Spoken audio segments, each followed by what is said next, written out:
কেন্দ্র ও রাজ্য সরকারের টানাপোড়েনে চরম সমস্যায় পড়ে রয়েছে কয়েক শত নির্মাণকারী সংস্থার মালিক।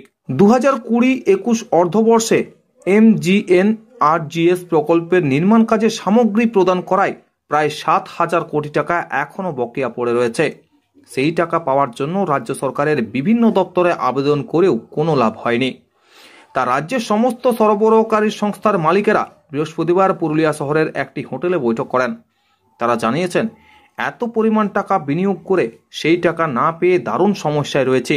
মহাজন থেকে শুরু করে পাওনাদারদের চাপে রাজ্যে 7 জন আত্মহত্যা করতে বাধ্য হয়েছে। এই পরিস্থিতিতে তারা সারা রাজ্য জুড়ে কলকাতার ধর্মতলায় সমাবেত হতে চলেছে। বৃহস্পতিবার তারা জানান, কেন্দ্রীয় সরকারের MGNRGS প্রকল্পের টাকা বন্ধ করে দেওয়ায় তাদের টাকা আটকে গেছে। যদিও সেই টাকার নির্মাণ কাজ সম্পূর্ণ হয়ে গেছে ওই অর্থবর্ষে, কিন্তু বকেয়া টাকা আজও পাওয়া যায়নি। ফলে রাজ্য জুড়ে একটি সংগঠন তৈরি করেন তারা। বৃহস্পতিবার সংগঠনের সভাপতি পারভেজ উদ্দিন, পুরুলিয়া জেলা সভাপতি গণপতি মাহাতো, সঞ্জয় সিংহদেও, সিদ্ধার্থ সিনহা উপস্থিত ছিলেন। আগামী দিনে আদালতের দ্বারস্থ হবেন বলেও তারা জানান। পশ্চিমবঙ্গ রুরাল ভেন্ডার্স অ্যাসোসিয়েশনের পক্ষ থেকে আজকে এখানে একটা মিটিং ডাকা হয়েছিল, যেটা মেনলি হচ্ছে 2021 থেকে আজ পর্যন্ত আমরা MGNRGS যে মেটেরিয়ালস, সেই মেটেরিয়ালসগুলো সাপ্লাই করে এখনো পর্যন্ত তার পেমেন্ট পাইনি। সেই কারণে আমাদের 2020-21 অর্থবর্ষ থেকে আজ পর্যন্ত আমরা সরকারি খাতায় হিসাব আছে আমরা 4,500 কোটি টাকা গোটা পশ্চিমবঙ্গ জুড়ে পাই, এবং অলিখিতভাবে আমাদের যেরকম 2,500 কোটি টাকা আমরা পাই, মানে টোটাল আমরা 7,000 কোটি টাকা পাই 2020-21 অর্থবর্ষ থেকে আজ পর্যন্ত, যার একটা টাকাও এখনো পর্যন্ত আমাদেরকে দেয়। মুখ্যমন্ত্রী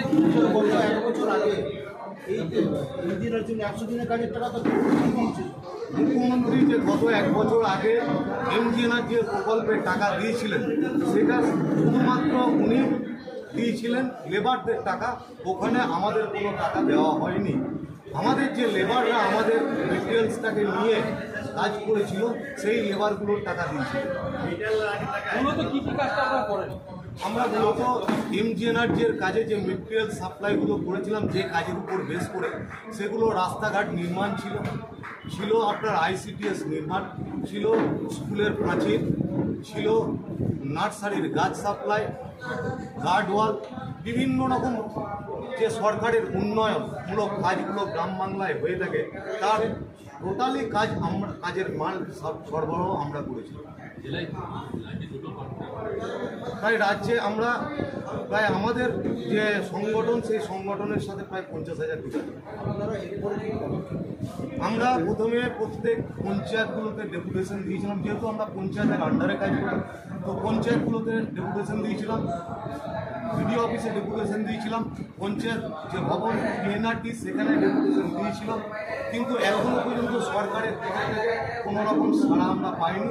কবে টাকা পাবো, বিরাট একটা অনিশ্চয়তার মধ্য দিয়ে আমরা দিন কাটাচ্ছি। সরকার এই বিষয়ে কোনো রকম মুখ খুলছে। আপনারা কি আদালতে যাবেন? আমরা বিভিন্ন রকম উপায়ে এই যে সরকারের আন্ডারে আমরা কাজ করেছিলাম, আমরা দেখা করার চেষ্টা করেছিলাম নেতৃত্বর সাথে এবং পঞ্চায়েত দপ্তরে আমলাদের সাথে, তো ওনারা এখনও পর্যন্ত আমাদেরকে কোনো সদুত্তর দেননি। সেই জন্য আমরা এখন সিদ্ধান্ত নিয়েছি, যেহেতু আমাদের হকের টাকা, আমাদের যারা পাওনাদার আছে, আমাদেরকে রাতে বাড়িতে ঘুমাতে দিচ্ছে না। কালকেই আমাদের পূর্ব মেদিনীপুরের পটাশপুরের একটা ঠিকাদার বন্ধুকে পাওনাদাররা মারধর করেছে, তো আমাদের সেই জন্যই আমাদেরকে আইনি পদক্ষেপ নেওয়ার জন্য আমরা প্রস্তুতি নিয়েছি। আমরা 8ই মে কলকাতা শহীদ মিনারে একটা বড় জনসভা করছি, এবং তারপরেই আমরা আমাদের আইনি পদক্ষেপটা শুরু করছি। আপনার নাম? আমার নাম হচ্ছে শেখ পারভেজ উদ্দিন, রাজ্য সংগঠন রুরাল ডেভেলপমেন্ট কন্ট্রাক্টর অ্যাসোসিয়েশন। ঠিক আছে। থেকে আজ আমরা একটা এই সভা করলাম। প্রত্যেকটা ব্লকে MGNRGS ভেন্ডার অ্যাসোসিয়েশনের উপস্থিত ছিলেন, এবং আমরা এই হকের দাবিতে আগামী 8ই মে আমাদের পুরুলিয়া জেলার থেকে যতজন আমরা মেটেরিয়াল সাপ্লাই ভেন্ডার আছি,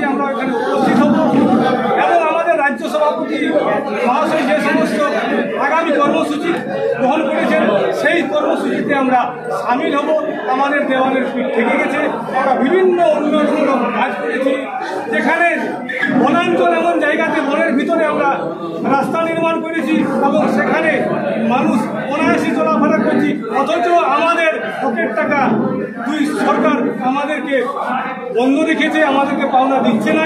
তাই আমরা রাজ্য সভাপতি মহাশয় আইনের পথে যে হেঁটেছেন, আমরাও আইনের পথে চলব, তাদের সঙ্গে আমরা সামিল হব এবং আমাদের যে উন্নয়নমূলক কাজ তাতে আমার হকের টাকা আমরা পাবই এই আশা রাখছি এবং বৃহত্তর যে আন্দোলন সেই আন্দোলনও আমরা সামিল হব। টাকাটা পাচ্ছেন না কারণ কি, দায়ী কাদেরকে করছেন? দায়ী রাজ্য দুয়ে দায়ী, রাজ্য কেন্দ্র দুয়ে সরকারই দায়ী। কারণ যেখানে সরকার, কেন্দ্র সরকার বলছে দুর্নীতি হচ্ছে এবং রাজ্য সরকার বলছে আমাদেরকে কেন্দ্র সরকার দিচ্ছে না, কিন্তু আমরা কোনো দুর্নীতির সঙ্গে আমরা যুক্ত নই। আমরা জ্বলন্ত আমাদের কাজের দেখতে পাই, যখন যাবে যে কর্মসূচি দেবে, যে অডিট করবে, যে দেখবে আমাদের কাজ কিন্তু জল করছে। কংক্রিটের কাজ, ঢালাইয়ের কাজ, রাস্তার কাজ, মানে আইসিডিএস ভবন, বাউন্ডারি ওয়াল, শ্মশানঘাট এবং যে হার্টিকালচারের বেড়া, সমস্ত কাজগুলো আমাদের জ্বলন্ত অবস্থায় আছে। এবং অনলাইন যেটা আমাদের এমজিএনআরটির সাইট, সেখানেও সমস্ত বিল, এফটিও জ্বলন্ত হিসাবে সেখানে অনলাইনে দেখতে পাওয়া যাচ্ছে। পুরুলিয়াতে আমরা মোট 481 জন ভেন্ডার আছি, তারা প্রত্যেকেই টাকা না পেয়ে বিভিন্নভাবে বিভিন্ন দেশান্তরে বিভিন্ন রাজ্যে তারা পালিয়ে বেড়াচ্ছে। এমনকি ঘরেও যদি যাই, ঘরেও যদি আমাদের বিভিন্ন ব্যক্তি যখন আমাদের করে তখন আমরা লুকিয়ে থাকি। তাই আমাদের হকের টাকা দিতে হবে এবং আমরা আন্দোলন করতে যেতে বাধ্য এবং আইনের পথেও যেতে বাধ্য। আমার নাম গণপতি মাহাতো, আমি ঝালদা ওয়ান থেকে এবং পুরুলিয়া জেলার ভেন্ডার অ্যাসোসিয়েশন। পুরুলিয়া কত টাকা বাকি আছে?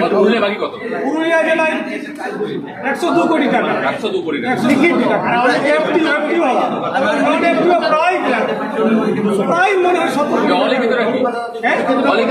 অলিখিতটা প্রায় 70 কোটি টাকা। বোঝা যাচ্ছে মানে কাজগুলো আছে এবং অনলাইন রেজিস্টার হয়ে